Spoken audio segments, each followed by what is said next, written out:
Hello बच्चों, कैसे हैं? आशा करता हूँ स्वस्थ होंगे, मस्त होंगे, जबरदस्त होंगे और अपने पढ़ाई में लगे होंगे।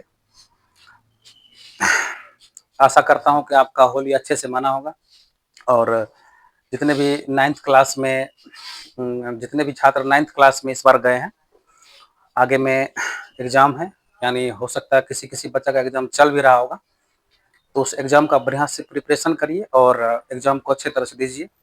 और फिलहाल जो है आप जानते होंगे कि आप एग्ज़ाम देने के क्रम में जो है क्लास जो है आपका बंद करना पड़ा है। तो इसलिए जो है बिल्कुल क्लास बंद करने से फ़ायदा है कि थोड़ा-सा कुछ हम अपने तरफ से कुछ वीडियो के माध्यम से पढ़ाई को थोड़ा-थोड़ा करके आगे बढ़ाते रहें। तो उसी क्रम में जैसा कि आप लोग पिछले क्लास में देखे थे कि पिछले क्लास में हमने जो है आपको पदार्थ के बारे में बताने का प्रयास किया था और पदार्थ के बारे में जो है हम आपको बताए थे कि पदार्थ होता क्या है? पदार्थ होता क्या है? उसी क्रम में हमने आपको 3 महत्वपूर्ण टॉपिक जो था, छोटा-मोटा टॉपिक जो कि पदार्थ को समझने में काफ़ी आपको हेल्प करता मतलब किया होगा। उसी टॉपिक को हमने पढ़ा था, जैसे कि आयतन हो गया, द्रव्यमान हो गया, भार हो गया। इन तीनों चीज़ों के आधार पर हम लोगों ने पदार्थ को समझने का बेहतरीन तरीके से प्रयास किया था और हम आशा करते हैं कि आप पदार्थ को समझ गए होंगे। तो उसी पदार्थ से संबंधित जो और महत्वपूर्ण चीज़ें हैं या उसी से रिलेटेड कुछ टॉपिक और भी है या उसको और भी बढ़िया से व्याख्या करने के लिए जो है, हम लोग जो है आज एक नए वीडियो के साथ आपके बीच आए हुए हैं। तो हम पदार्थ से रिलेटेड और भी चीज़ें जो होते हैं, उसको हम बताने का प्रयास करेंगे। तो पदार्थ तो हम लोग जान चुके हैं पदार्थ क्या होता है, लेकिन एक प्रश्न है आप लोगों के लिए, क्या कोई ऐसा चीज़ है आपके आस-पास? क्या ऐसा कोई चीज़ है, क्या आप सोचे हैं कि जो कि पदार्थ नहीं है? यानी कि हमारे आस-पास बहुत सारी चीज़ें हैं जिसमें कि द्रव्यमान है, आयतन है तो पदार्थ है। लेकिन क्या कोई ऐसा चीज़ भी संभव है कि जो कि पदार्थ जिसको हम लोग कह ही नहीं सकते हैं या पदार्थ वो नहीं होता है? अगर सोचिएगा तो आपको कोई चीज़ यानी कि कोई ऐसा द्रव्यमान वाला, भार वाला या आयतन वाला कोई ऐसा चीज़ नहीं मिलेगा जिसको आप पदार्थ नहीं कह सकते हैं। हाँ, कोई ऐसा चीज़ अगर आपको मिले जिसमें कि द्रव्यमान, भार, आयतन ये सब ना हो, तो वो पदार्थ नहीं हो सकता है। तो ऐसा कौन-सा चीज़ है जो पदार्थ नहीं है? मुख्य रूप से आप ये कह सकते हैं कि जितने भी भावनात्मक चीज़ें होते हैं, जो भावनाओं से संबंधित होती है, वो चीज़ें अक्सर वो पदार्थ नहीं होती है। आपको प्रश्न में पूछा जा सकता है एग्ज़ाम में 9th क्लास में कि निम्न में से कौन पदार्थ नहीं है? तो वहाँ पर ऑप्शन आपको भावनात्मक दृष्टिकोण से देखने को मिलेगा। जैसे पदार्थ जो नहीं है, उसका उदाहरण जैसे हम आपको लेके बताते हैं। पदार्थ नहीं है। पदार्थ कौन नहीं है? तो पदार्थ कौन नहीं होते हैं? जैसे हम एग्जांपल में लेते हैं, जैसे दुलार, उसके बाद प्यार, उसके बाद हो गया गुस्सा, उसके बाद हो गया प्रकाश, उसके बाद हो गया ध्वनि, ईटीसी और भी हो सकते हैं। ये सब ऐसे चीज होते हैं जो पदार्थ नहीं होते हैं। क्यों पदार्थ नहीं होते हैं? क्योंकि जब आपसे माता पिता कभी अगर दुलार किए होंगे, दुलार तो निश्चित रूप से आपको माता पिता किए होंगे, तो कभी आपने महसूस किया कि दुलार में कोई भार है, दुलार में कोई द्रव्यमान है? ऐसा कभी महसूस हुआ? जवाब होगा कि नहीं, ऐसा कुछ तो हमने नहीं देखा या नहीं महसूस किया। दुलार एक ऐसा चीज है जिसमें कि भावना होती है, भावनात्मक चीजें होती है। इसको हम लोग महसूस करते हैं, हमसे कोई दुलार कर रहा है, प्यार कर रहा है, ये महसूस करने का चीज है। इसमें वजन नहीं होता है, इसको मापा तोला नहीं जा सकता है। जैसे प्यार हो गया, प्यार कोई भार युक्त चीजें होती है जिसमें कि आयतन हो, द्रव्यमान हो, ऐसा कोई चीज है प्यार? तो इसका जवाब है नहीं, बिल्कुल नहीं, प्यार में कोई भार नहीं होता है। अगर प्यार होता, अगर आप हिंदी फिल्म देखे होंगे, खास करके बॉलीवुड मूवी देखे होंगे, उसमें तो एक कहानी तो श्योर रहता है, हर मूवी में आप देखते होंगे, एक हीरो होता है, एक हीरोइन होती है और हीरो को हीरोइन से प्यार हो जाता है या हीरोइन को हीरो से प्यार हो जाता है, होता है ना? तो उसमें जो है ऐसा थोड़ी है कि हीरो बोलता है हीरोइन को हम तुमसे जो है 50 क्विंटल प्यार करते हैं या 10 टन प्यार करते हैं। ऐसा कुछ कहता है? नहीं कहता है। क्यों? क्योंकि प्यार को तौला ही नहीं जा सकता है। वो कोई तौलने वाला कोई चीज़ ही नहीं होता है। अगर ऐसा होता तो किसी का अगर शादी होता, उसमें अगर शादी के क्रम में जो शुरुआती में लड़का को लड़की देखने जाता है, लड़की पक्ष से देखने जाता है, लड़का पक्ष लड़की को देखने जाता है, वहां पर ये चेक करता लड़का पक्ष लड़की वालों से कि लड़की जो है पूरे लाइफ में कितना टन प्यार कर सकती है, ये चेक करता। लड़की का चेहरा या फिर उसका गुण अवगुण तो बाद में देखता, लेकिन पहले ये चेकता कि अगर इससे हम शादी करवाएंगे इस लड़की के साथ, ये पूरे जिंदगी में कितना टन या कितना केजी प्यार कर सकती है, जो सबसे अधिक प्यार करती है उसे शादी करवाते। ये दोनों पक्ष से होता ना। तो अगर ऐसा होता कि हम इस चीज को माप सकते तो हम लोग माप करके पहले डिसाइड कर लेते, उसके बाद ही शादी होता। तो प्यार कोई मापने तोलने की चीज नहीं होती है। क्या माता पिता ही अपने बच्चे से प्यार करते हैं? तो क्या माता पिता जो है तोलकर प्यार करते हैं? नहीं करते हैं, वो तो हम लोग महसूस करते हैं। तो प्यार में ना तो आयतन होता है, ना द्रव्यमान होता है, ना भार होता है, वो भावनात्मक चीजें होती है। इसलिए जो है ये पदार्थ नहीं है। गुस्सा, कोई गुस्सा अगर कर रहा है, मान कर चलिए अगर हम टीचर हैं, आप स्टूडेंट हैं, कभी कभी किसी बात को लेकर काफी गुस्सा भी होते होंगे, तो हम क्या कहते हैं कि हम बहुत गुस्से में हैं।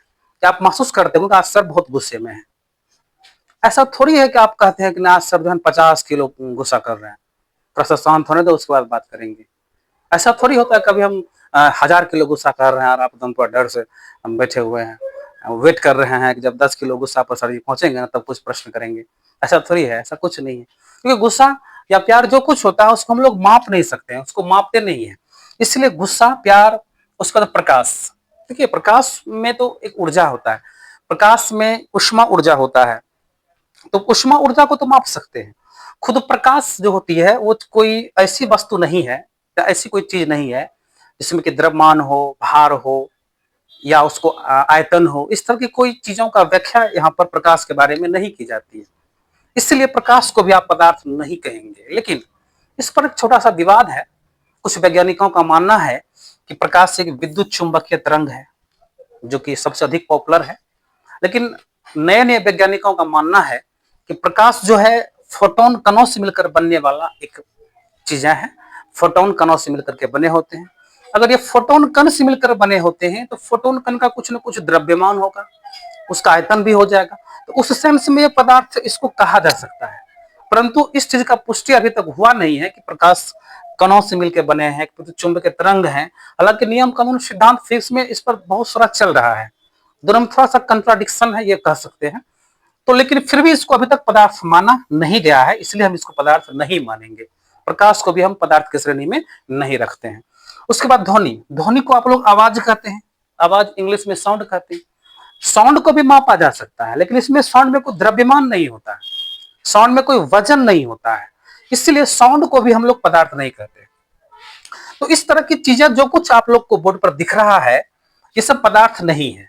हम पिछले क्लास में बताए थे पदार्थ है क्या, और आज हम बताएं कि पदार्थ कौन कौन ऐसा चीज है जिसको हम पदार्थ नहीं कह सकते और क्यों नहीं कह सकते, ये हमने आपको समझाने का प्रयास किया। चलिए अब हम एक और चीज को यहाँ पर देख लेते हैं। एक और चीज हम यहाँ पर देखेंगे और वो चीज होगा, अगला टॉपिक हमारा होगा द्रव्य। द्रव्य आप सुने होंगे, द्रव्य, द्रव्य को भी हम लोग मेटर ही कहते हैं, द्रव्य को भी हम लोग पदार्थ के व्यू से ही देखते हैं। द्रव्य भी एक प्रकार का पदार्थ ही होता है। जैसे मान के चलिए अभी आप 9th क्लास में हैं, फिर 10th क्लास में, अंडर 10th क्लास तक अक्सर हम लोग देखते हैं कि पदार्थ शब्द का यूज ज्यादा होता है, बुक में अक्सर पदार्थ का इस्तेमाल ज्यादा होता है। यही पदार्थ को हम आगे चल करके 11-12 में पदार्थ शब्द का प्रयोग कम करने लगते हैं, हम लोग द्रव्य शब्द का प्रयोग करने लगते हैं। क्यों? क्योंकि द्रव्य का जो सेंस होता है, द्रव्य का जो सही से मतलब होता है, उस चीज को हम लोग समझ गए होते हैं, पहचान चुके होते हैं, इसलिए हम उसी पदार्थ को द्रव्य कहने लगते हैं। ऐसा होता है कुछ कुछ चीजों को जूनियर क्लास में रहने पर अलग नाम से पुकारते हैं, आगे चल करके उसकी सारी अवधारणा जब कंसेप्ट क्लियर हो जाती है फिर उसको हम चेंज कर देते हैं। उसी में से एक चीज ये भी है, जैसे बचपन में आप लोग को याद होगा कि आपको जो है चंदा को दिखा करके पापा लोग या फिर आपका पास पड़ोस या भाई बहन कहता होगा कि चंदा मामा है, चंदा को आप मामा मानते होंगे। और बचपन में उस समय आपको मामा के विषय में पता था कि मामा क्या होता है, इसलिए आपको चंदा को मामा कहा दिया, आप समझ गए मामा है, उसमें कोई कंट्राडिक्शन नहीं था दिमाग में, सीधा आप मान गए, आपको खिलाता होगा। लेकिन जब बड़े हुए धीरे धीरे उसी चंद्रमा को, जिसको चंदा हम लोग कहते हैं, उस चंद्रमा को हम लोग उपग्रह कहने लगे।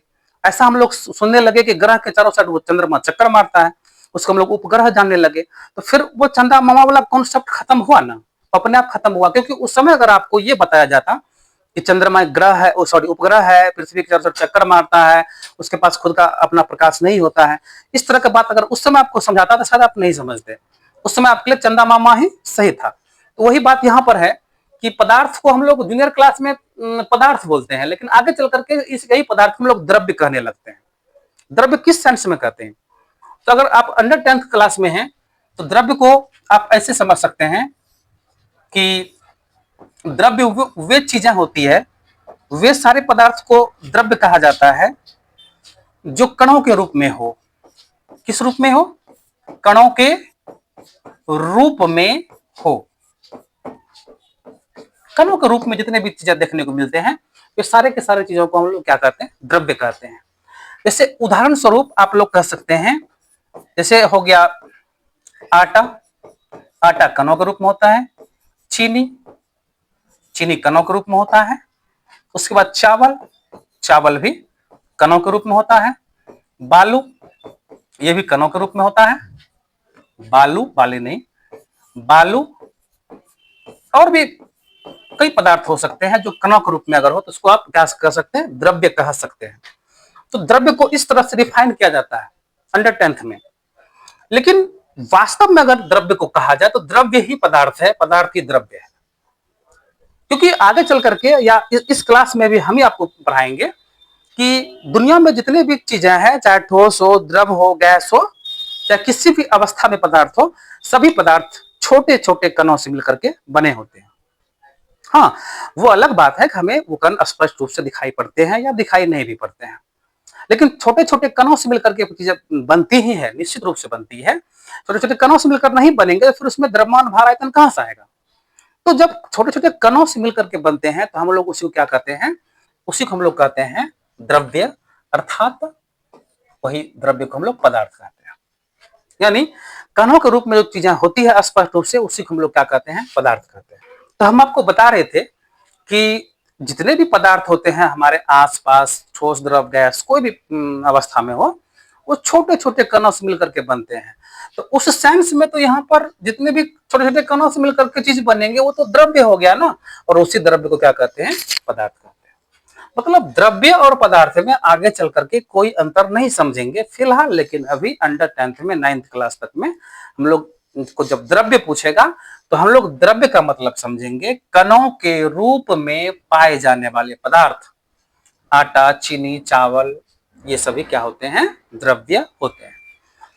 तो द्रव्य के साथ साथ हम यहीं पर द्रव जैसे शब्द को भी क्लियर कर देते हैं कि द्रव क्या होता है। वो तो क्या था? द्रव्य था ना। हालांकि आगे चल के हम द्रव को स्पेशल रूप से पढ़ेंगे, फिर भी आपको द्रव थोड़ा सा क्लियर कर देते हैं। द्रव को इंग्लिश में कहते हैं लिक्विड। लिक्विड। तो द्रव ऐसे पदार्थ होते हैं, द्रव, द्रव्य नहीं। देखिए द्रव्य को हम क्लियर करके समझाने का प्रयास किए हैं, अब द्रव समझिए। द्रव ऐसे पदार्थ होते हैं जिसमें कि बहाव की प्रवृत्ति होती है। बहाव की प्रवृत्ति मतलब जिसका कि आयतन तो फिक्स हो परंतु आकार अनिश्चित हो। जैसे कि जल, जल एक द्रव है, ठीक है। जल क्या है? जैसे में अगर आप देखें तो जल में बहाव की प्रवृत्ति होती है ना। जल हो गया, दूध हो गया, उसके बाद तेल हो गया, घी हो गया, ये सब ऐसे चीज होते हैं जो कि तरल पदार्थ होते हैं। तरल पदार्थ यानी जिसमें कि बहाव का प्रवृत्ति होता है, बहने वाला गुण होता है। अगर किसी जगह पर उसको पलटा दिया जाए, जमीन पर गिरा दिया जाए तो वो ठोस की तरह अस्थिर नहीं रहेगा। वो जिसको उस द्रव को जहां जगह मिलेगा उधर वो जाते रह जाएगा। तो उसमें बहाव की प्रवृत्ति होती है। तरल पदार्थ को हम लोग द्रव कहते हैं। लेकिन तरल पदार्थ को द्रव कहते हैं, लेकिन द्रव्य सब को कहते हैं। द्रव्य में सब आ जाता है। द्रव्य में ठोस भी आ जाता है, द्रव भी आ जाता है, गैस भी आ जाता है, सब कुछ आ जाता है। कौन सी में? द्रव्य में। तो द्रव और द्रव्य में ये थोड़ा सा अंतर होता है, इसको आपको ध्यान में हमेशा रखना होगा कि द्रव्य यानी कणों के रूप में रहने वाले पदार्थ, आटा, चीनी, चावल। द्रव यानी तरल पदार्थ। द्रव यानी कौन पदार्थ? द्रव यानी तरल पदार्थ। तरल पदार्थ मीन्स जिसमें कि बहाव का गुण हो, बहने वाला गुण हो, वैसे पदार्थ हम लोग क्या कहते हैं? द्रव कहते हैं, द्रव। चलिए, हम आशा करते हैं कि आपको हम द्रव्य और द्रव में अंतर समझाने में सफल हो गए होंगे। अगर आपको कोई समझने में दिक्कत होगा तो आप कमेंट बॉक्स में कमेंट करिएगा, फिर आपको हम द्रव और द्रव के विषय में और भी अच्छी तरह से बताने का प्रयास करेंगे। फिलहाल हम पदार्थ को और भी अच्छी तरह से समझने का प्रयास करते हैं, क्योंकि अभी तक हम लोगों ने पदार्थ के बारे में तो केवल परिभाषा पढ़ा है। हम लोगों ने डिफिनेशन समझने का प्रयास किया है, पदार्थ का डिफिनेशन क्या होता है, पदार्थ कौन होता है, पदार्थ कौन नहीं होता है, ये सब चीजों के बारे में हमने सीखने का प्रयास किया है। अब थोड़ा सा पदार्थ को उनके गुणों के आधार पर, उनके प्रॉपर्टीज के आधार पर थोड़ा सा और डीप में जानने का प्रयास करते हैं, उनके गुण विशेषता को भी थोड़ा जानते हैं, ताकि पदार्थ का जो कॉन्सेप्ट होता है वो और भी अच्छी तरह से क्लियर हो सके। तो चलिए हम द्रव का गुण जानते हैं। द्रव का गुण क्या क्या होता है, सॉरी द्रव नहीं, द्रव्य यानी पदार्थ, पदार्थ के गुण को हम लोग पढ़ने वाले हैं, और पदार्थ के गुणों को थोड़ा सा पढ़ करके और भी बढ़िया से डीप में समझने का प्रयास करते हैं। यानी हम लोग का अगला टॉपिक है पदार्थ के गुण या विशेषताएं। पदार्थ के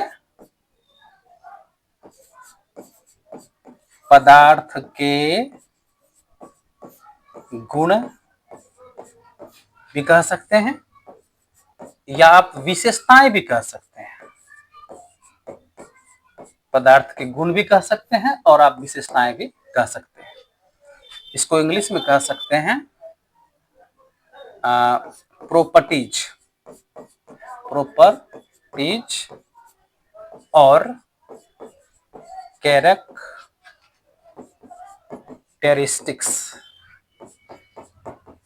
कैरेक्टरिस्टिक्स भी कह सकते हैं ऑफ मैटर। ठीक है, ये हो गया। तो पदार्थ के गुण जो होते हैं, गुण कई एंगल से हम लोगों को पदार्थ के गुणों को ध्यान में रखना पड़ता है, लेकिन हम पदार्थ के गुणों को समझने का प्रयास करते हैं। मुख्य बातों को यहाँ पर हम डिस्कशन में लाते हैं। पदार्थ के जो मेन गुण होते हैं, मुख्य गुण होते हैं, उस पर हम थोड़ा सा फोकस करते हैं और समझने का प्रयास करते हैं। ध्यान दीजिएगा बढ़िया से, आपको समझने में दिक्कत बिल्कुल भी नहीं होगी। चलिए, पहला जो गुण होता है पदार्थ का या विशेषता जो होता है, ये होता है पदार्थ छोटे छोटे कणों से मिलकर बने होते हैं। पदार्थ छोटे छोटे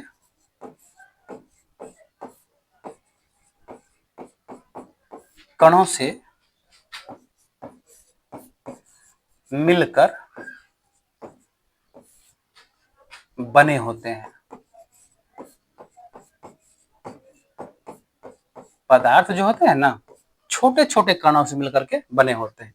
ये बात आपको पता भी होगा कि कोई भी पदार्थ हो छोटे छोटे कणों से मिलकर के बने होते हैं। जैसे एक ईंट लीजिए एग्जाम्पल के तौर पे, ईंट को जो है आप जो है उसको दीवार पर घसिए।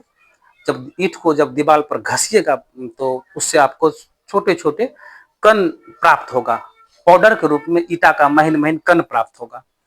तो वो जो कण आपको प्राप्त हो रहा है, उसके घसने के वजह से, घर्षण बल के वजह से ईटा का जो कण था, जो उसमें पहले जुड़ा हुआ था, वो टूट टूट कर गिरने लगा। तो उसके टूट टूट के गिरने के वजह से जो आपको कण प्राप्त हुआ, वो ईटा में ही न था, उस ईट जैसे पदार्थ का एग्जाम्पल लिया आप, उसी में न था।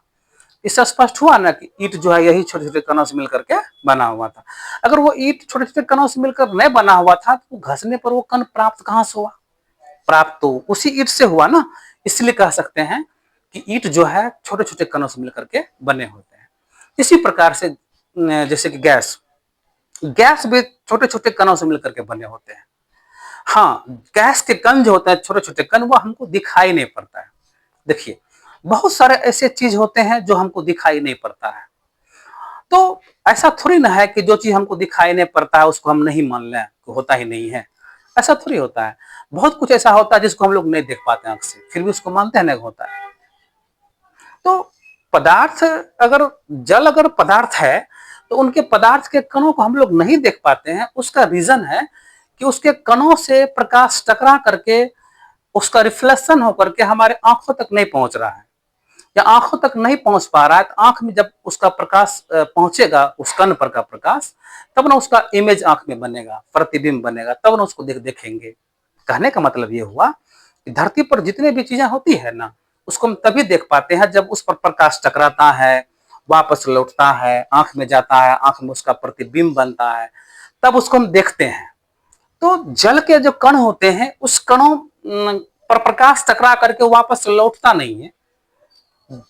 अक्सर देखते हैं ना कि जल से पानी आर पर हो जाता है, पारदर्शी होता है, उसके कणों से प्रकाश टकरा करके लौटता, हमारी आंखों में उसका इमेज बनता, तब ना हमें उसका कण दिखाई पड़ता।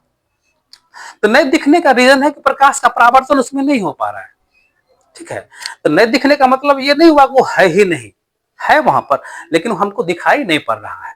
आगे चल करके हम लोग जो है द्रव्य कणों का अवलोकन बढ़िया से करेंगे तो स्पष्ट पता चलेगा कि सही में कण होते हैं। लेकिन अभी आपको इस बात को मान के चलना है कि दुनिया में जितने भी चीजें हैं वो छोटे छोटे पार्टिकल्स से मिलकर बने होते हैं, चाहे हमें दिखाई पड़े अथवा दिखाई ना पड़े, उसको आप यहाँ पर मान के चल सकते हैं। क्योंकि अभी जो है आगे चल करके हो सकता है कि आप जो है हायर क्लास में जाइएगा तो जल के कणों का अवलोकन कीजिएगा तो आपको दिखाई पड़ जाएगा, माइक्रोस्कोप की सहायता से कण से मिलकर बने हैं कि नहीं बने हैं स्पष्ट हो जाएगा। लेकिन फिलहाल इतना समझिए कि जल में भी छोटे छोटे कण होते हैं और वो भी एक प्रकार के पदार्थ होते हैं, इसलिए उसमें कण होने का न होने का तो कोई संभावना ही नहीं है। इसलिए ये जो पॉइंट हो गया, पदार्थ छोटे छोटे कणों से मिलकर के बने होते हैं, इसका कहना एकदम सही है कि दुनिया में जितनी भी चीजें हैं, गैस है, द्रव है, ठोस है, जो कुछ भी है, सब कुछ छोटे छोटे कणों से मिलकर के बने होते हैं। चलिए अब दूसरा गुण हम यहाँ पर लेते हैं। दूसरा गुण है कि पदार्थ के कण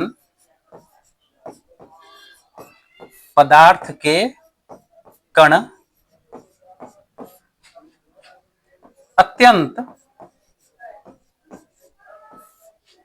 सूक्ष्म होते हैं, अत्यंत सूक्ष्म होते हैं। बिल्कुल सही बात है कि पदार्थ के कण अत्यंत सूक्ष्म होते हैं।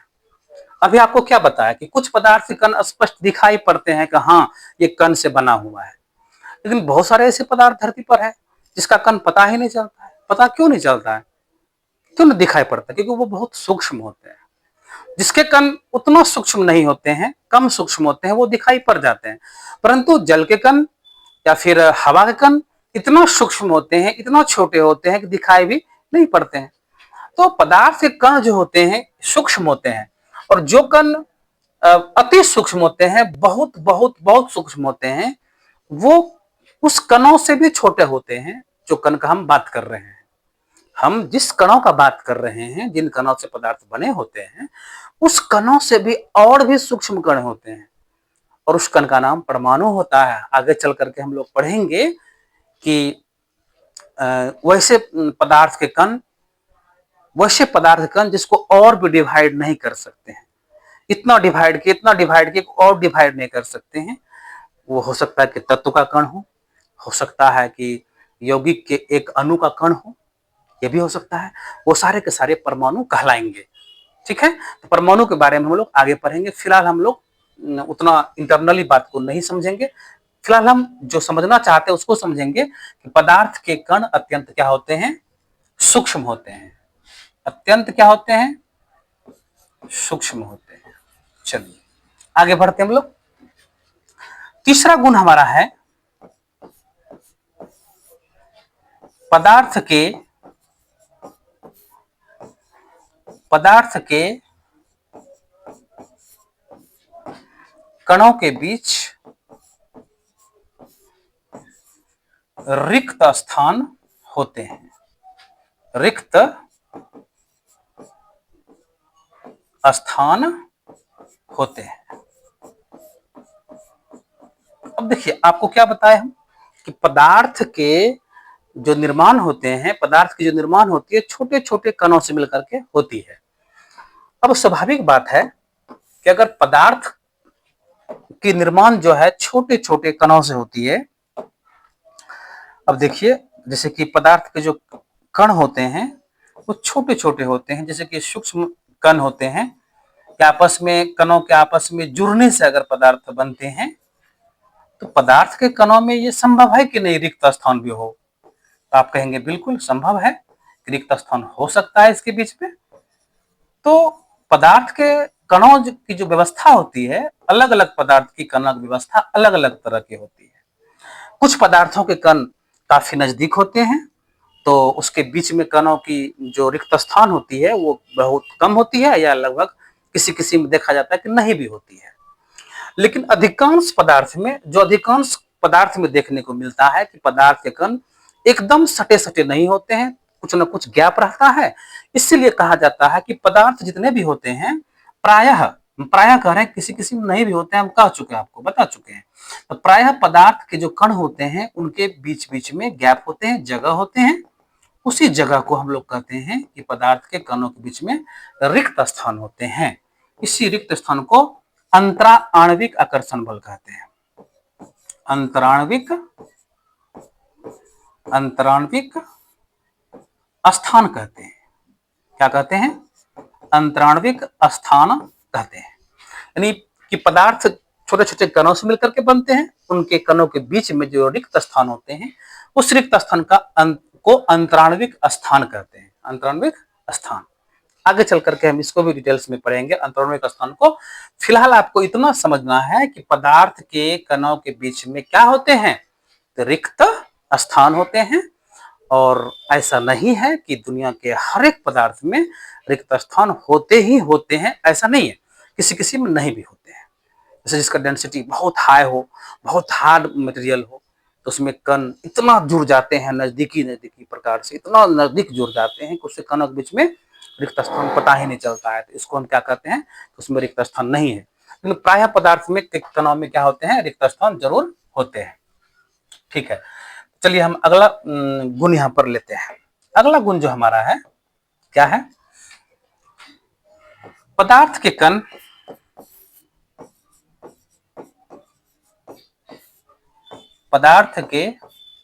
कण एक दूसरे से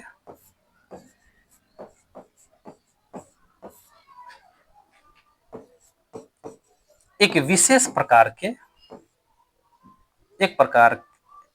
पदार्थ के कण एक दूसरे से एक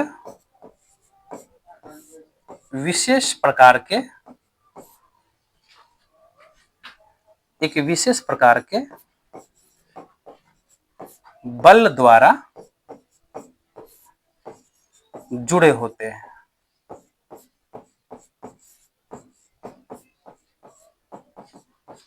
तो अभी हम आपको क्या बताएं, पदार्थ जो होते हैं वो छोटे छोटे कणों से मिलकर बने होते हैं। अगर पदार्थ छोटे छोटे कणों से मिलकर के बने होते हैं तो आपस में कोई ना कोई बल काम करता होगा ना कणों के बीच में? कहेंगे बिल्कुल काम करता होगा। जब तक कि कणों के बीच में बल काम नहीं करेगा तब तक जो है वो आपस में जुड़े हुए कैसे हैं?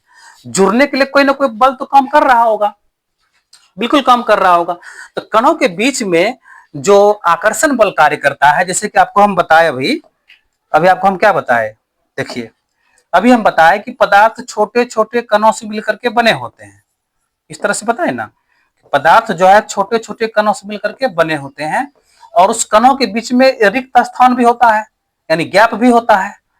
तो क्या ये आपस में जो कण है आपस में किसी न किसी बल के माध्यम से जुड़ा नहीं होगा क्या? बिल्कुल जुड़ा होगा। जब तक कि इस कणों के बीच में कोई ना कोई बल काम नहीं करेगा तब तक आपस में जुड़ के कैसे रह पाएंगे? और जब तक ये कण आपस में जुड़ के नहीं रह पाएंगे तो पदार्थ का निर्माण कैसे होगा, है ना? तो जब तक यहाँ पर बल नहीं काम करेंगे तो पदार्थ का निर्माण ही नहीं होगा।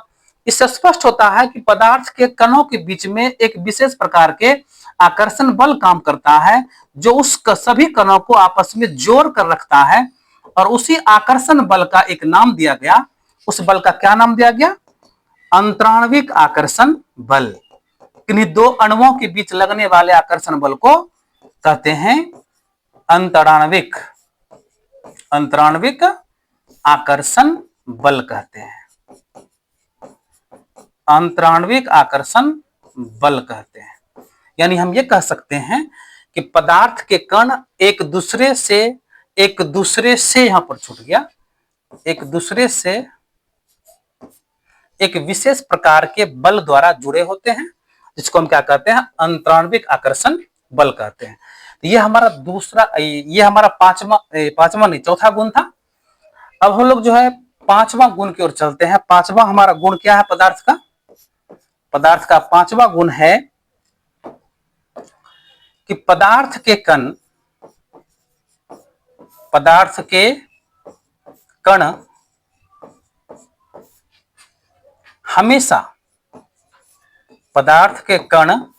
हमेशा अनवरत गतिशील रहते हैं। क्या रहते हैं? गतिशील रहते हैं। अनवरत गतिशील रहते हैं। इसका मतलब क्या हुआ कि पदार्थ में जितने भी कण अभी हम लोगों ने देखा या महसूस किया, अभी हम लोगों ने क्या पढ़ा कि पदार्थ में छोटे छोटे कण होते हैं। तो पदार्थ में जितने भी छोटे छोटे कण होते हैं, वो छोटे छोटे कण क्या होते हैं? हमेशा अनवरत गतिशील रहते हैं। अनवरत गतिशील रहते हैं मतलब कि वो हमेशा गति में रहते हैं, वो हमेशा चलते फिरते रहते हैं। अब आपको यहाँ पर थोड़ा सा कंफ्यूजन हो रहा होगा कि क्या ठोस पदार्थ के कण भी गतिशील रहते हैं?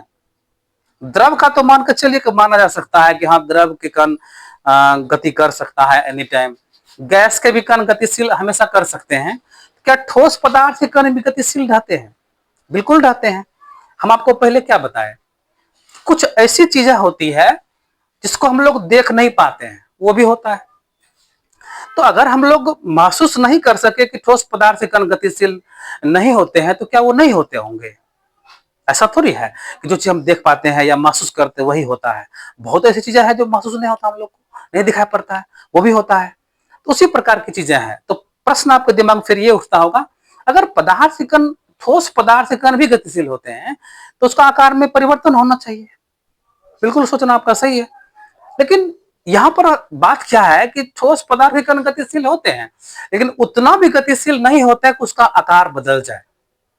मतलब बहुत धीमी धीमी गति होती है, बहुत स्लोली स्लोली गति होती है। फास्ट गतिशील अगर रहेगा उसका कण, तब तो उसका आकार प्रकार सब बदल ही जाएगा। उसमें गति जो देखने को मिलता है ठोस पदार्थ में, उसके कणों में जो गति देखने को मिलता है बहुत स्लोली स्लोली होते हैं। 2 साल 3 साल में एक कण, 2 साल 3 साल हो जाएगा एक कण को यहां तक आने में, और इस कण को उधर जाने में 2 से 3 साल लग जाएगा। तो उसका आकार प्रकार तो बदलता है, लेकिन हमको उसका आभास ही नहीं होता है। क्योंकि बहुत स्लोली गति होती है, इसलिए ठोस पदार्थों के कणों के गति के बारे में हमें पता नहीं चल पाता है। परंतु ये बात 100% सही है। इस बात को एक्सपेरिमेंट करके देखा गया है कि ठोस पदार्थ के कण भी गतिशील रहते हैं। अब द्रव पदार्थ के कण कैसे गतिशील रहते हैं, इसको आप कैसे महसूस करेंगे? उसके लिए आप एक प्रयोग कर सकते हैं। प्रयोग क्या कर सकते हैं? कांच के ग्लास में आप जो है दूध डाल करके इस एक्सपेरिमेंट को महसूस कर सकते हैं। मान के चलिए कि कांच का कोई ग्लास है, और इस कांच के ग्लास में दूध को डाल दिया गया। ये मान के चलिए कि लिक्विड पदार्थ है, दूध है। और दूध तो जानते ही हैं कि पूरा पारदर्शी होता नहीं है, वो कोलाइड होता है। कोलाइड हम आपको आगे चल के पढ़ाएंगे। थोड़ा सा पानी की तुलना में दूध मोटा होता है, उसमें प्रकाश आर पार अच्छी तरह से नहीं हो पाता है, आधा ही आर पार हो पाता है। तो मान के चले कि ये दूध से भरा हुआ ग्लास है, और एक टॉर्च आपको लेना पड़ेगा इस तरह से। और टॉर्च वो भी कड़क टॉर्च होना चाहिए, जिससे काफी प्रकाश निकले, मतलब पावरफुल प्रकाश उससे निकलना चाहिए। ऐसा आपको लेना पड़ेगा टॉर्च। और उस टॉर्च को अंधेरा रूम में, इस ग्लास को टेबल पर रख देना है अंधेरा रूम में जाके। उसके बाद जो है यहां से टॉर्च जला करके प्रकाश को दूध से आर पार होने के लिए देना है। जब प्रकाश किरणों को आप इस दूध से आर पार होने के लिए दीजिएगा और कुछ देर इसको छोड़ दीजिएगा, तो आपको महसूस होगा, इस तरह का एक्सपेरिमेंट करने से आपको महसूस होगा कि ये प्रकाश की जो किरणें हैं ये दूध से होकर गुजर तो रहा है, लेकिन ये पूर्णतः आर पार नहीं हो पा रहा है। जिस तरह से जल में सीधा आर पार हो जाता है, उस तरह से दूध में प्रकाश आर पार सीधा नहीं होता है। इसमें प्रकाश थोड़ा सा फैलता है, इसमें प्रकाश जो है प्रकीर्णित होता है, प्रकाश का यहाँ पर प्रकीर्णन होने लगता है।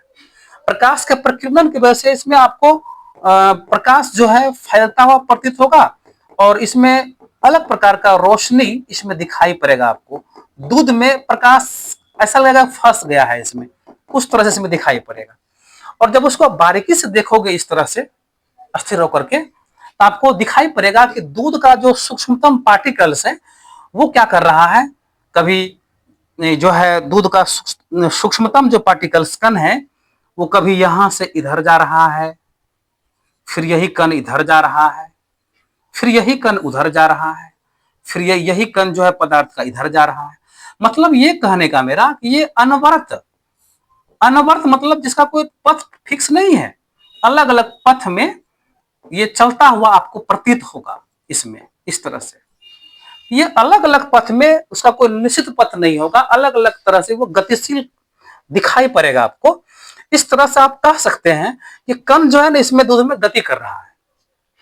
और ऐसा नहीं कि आप जो है प्रकाश को इसमें प्रवेश करवाने के बाद 5 मिनट 10 मिनट 1 दिन 2 दिन इसको छोड़ देंगे तो चौथा दिन जाकर के देखेंगे तो वो कण रुक जाएगा, ऐसा नहीं है।